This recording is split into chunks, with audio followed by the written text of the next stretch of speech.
তিনটা সম্পর্কে যে একটা আল্লাহর হুকুম, যে আল্লাহ তাআলা করবে তার সে নির্বাচনের তৈরি হবে।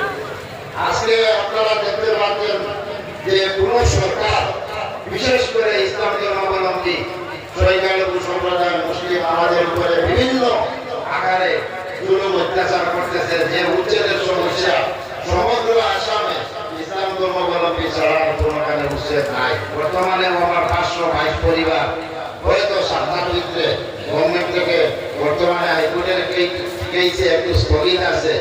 আপনারা সবাই বা মঞ্চে উপস্থিত জানাই আছেন, দোয়ায় উনাদেরও শরীক করবেন যে আল্লাহ তাআলা যেন এদেরও মাফ দেন।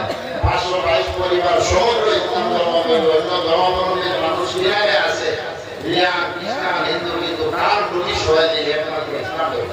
এসার যেটা বলেছেন একটু আগে যে এসারে সমগ্র বরাবরিতে সমগ্র আসামে হয়তো 1-2% অন্য সম্প্রদায়ের মানুষের নাম কাটা যাচ্ছে, আর 99-98% আমাদের। তাই প্রত্যেকে আমি অনুরোধ রাখছি সমগ্র বরাবরির এই জমায়েতে আসেন আপনারা, যে যার জানি নিজের সঙ্গে যোগাযোগ করে ঘোষণা উঠার লিস্টে নাম দেখবেন। আমাদের জাতীয় ইসলামিক যত সংস্থা আছে, আমার আলে সুন্নাত, নজরাতুল কামিল, জমিয়তে উলামা সবাই মিলে এই আন্দোলনে যাচ্ছে যে আমরা তো বাংলাদেশি কেউ নয়, আমাদের নাম কেন কাটা হচ্ছে।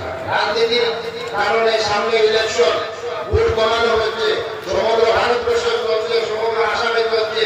তাই সরকার এই মধ্যে আমার সময় বেশি দেওয়ার জরুরতটা এগুলোর আছে, বিভিন্ন আলোচনা হবে। আল্লাহ ছাড়া আমাদের বলার জায়গা নেই।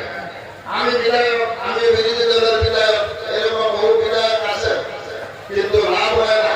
সরকার যেটা চায় সেটা করে, একমাত্র সরকার সারিস্তা করতে পারলে আমাদের আল্লাহকে করতে হবে।